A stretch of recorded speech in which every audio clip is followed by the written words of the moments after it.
Hello everyone and welcome to the GMS Magazine RPG Reviews. In this episode we bring you a review of Gibbous Moon for 5e. The following review has been written by Tilo Graf, also known as Endzeitgeist. For more reviews like this, please visit his website on endzeitgeist.com and please support his Patreon. The address is in the show notes as well as coming up on the right corner of the video if you're watching the video rather than listening to the podcast. The 5e conversion of Gibbous Moon clocks in at 27 pages. 1 page front cover, 2 pages of advertisement, 1 page editorial, 1 page talk author bias, 1 page forward, 1 for SRD, 1 page back cover, which leaves us with 19 pages of content. So let's take a look. After a page providing an introduction, we receive a new and rather well-drawn 1-page illustration of the approach to the module's main adventure site, Barlow, introduced first in the Pathfinder Collector's Edition revision of this very module. In this 5e conversion, what is Barlow, you ask? Well, essentially, the module comes with a full-blown village backdrop-style sample village for your convenience. And I mean that. Barlow is not simply some bland slotting and forget about it place, though you can run it that way, just ignore it altogether. Instead, what we have here amounts to a full-blown installment in Regent Swan's Press beloved series.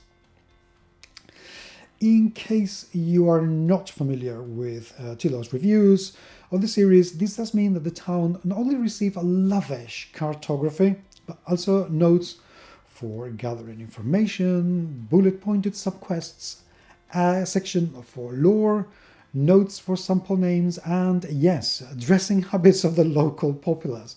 This also covers sites of interest, and in this case, several events and notes on local rumors. Law and order and daily routine of the local populace are touched upon as well, and PCs doing the legwork can unearth plenty of further potential hooks for adventuring. If the game is lagging somewhat, local events help you bring the picturesque village of Barlow to life, and alive it is. What started as an isolated druidic enclave has been a recent influx of dwarves originally rescued from redcaps, who brought with them a sense of modernity not particularly known in such a rustic place. Now, if you expect yet another nature versus progress struggle, breathe a sigh of relief. No, the dwarves are not the bad progress guys here.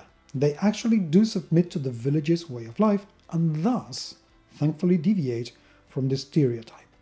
The conflict at the heart of this place is one of change versus tradition.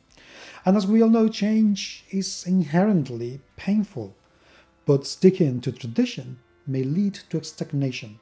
This is a kind of subtle leitmotif that is part of the whole module. Oh, and have I mentioned that there is an actual dryad in the center of the village? Alas, in the last couple of months, some cattle have gone missing and racial tensions rise, while a grumpy hermit at the wondrous local Clearwater has been less than cooperative. It should be noted that, where sensible, the module references the default stat blocks for NPCs and that the DCs, etc. have been properly adjusted to 5e. Going above and beyond, we even get a mini woodland dressing for the trek from the village to the hermitage, travel times noted, etc.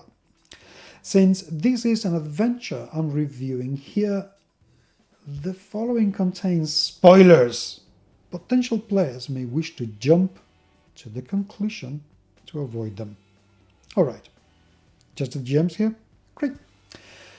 The adventurers are led to the Clearpool Hermitage after unearthing some additional pieces of information via social skills, etc. in Barlow. Once at the Hermitage, they can find not only the grisly remains of sheep, but also encounter a savage wereboar. The hermitage, located in cliffs and near a waterfall, is presented as a series of natural caves with RSP's trademark attention to detail being reflected in a table of carvings, carcasses to find, etc. Speaking of grisly finds, in one of the caves, Vilio, lone survivor of this adventuring team, awaits. He has also sent to this place to recover saintly bones, but his companions have been slaughtered by the residents of this place, a man called Dunstan, who subsequently made zombies out of Vilio's former companions. This would be as well a place, as good a place as any, to note that the survivor of Vilio, Dunstan, a dire boar, which is deadly, and the aforementioned zombies all get proper 5e stats, with Dunstan's build actually taking shape-changing and concentration regarding spellcasting into account. Kudos on that. Dunstan himself, once an adventurer and necromancer, was infected with wereboar lycanthropy and is responsible for the cattle thefts. He stole the livestock to quench his lycanthropic hunger and prevent the beast inside from turning upon the local populace. The moral dilemma is confronting Dunstan is obvious. While the man has acted to keep innocents from harm, he has also resorted to theft to do so. Moreover, he has slain Vilio's comrades, animated them, and infected the poor man with lycanthropy as well. He's not evil yet, though. And while he's a necromancer, he's not one of the insane kind. So what do the PCs do? Kill him? Try to negotiate a deal between him and the village? Try to cure him? What's the right thing to do? This openness of the module is commendable, and this is to broker a non-violent solution are presented in detail. Same goes for tactics. If the PCs elect to fight, the PDF also, by the way, provides scaling notes for the combat encounters, a cure for lycanthropy regarding Dunstan's particular strength, and multiple hooks for the further adventuring are also included. In conclusion, editing and formatting are very good on a formal and rules language level. Layout adheres to Swan Press's concise and crisp 2-column black and white standard, and the PDF comes fully bookmarked and in 2 versions, one optimized for screen use and one to be printed out. Both files are small enough to not be a burden on a mobile device, and the black and white artworks and cartography are nice indeed. Creighton Broadhurst and Jacob Michaels deliver a flavorful, gritty little adventure, and John White's 5th edition conversion was done professionally and with an eye for detail. The leitmotif and shades of grey theme are strong. Can a certain individual be reintegrated into a society already on the verge of change?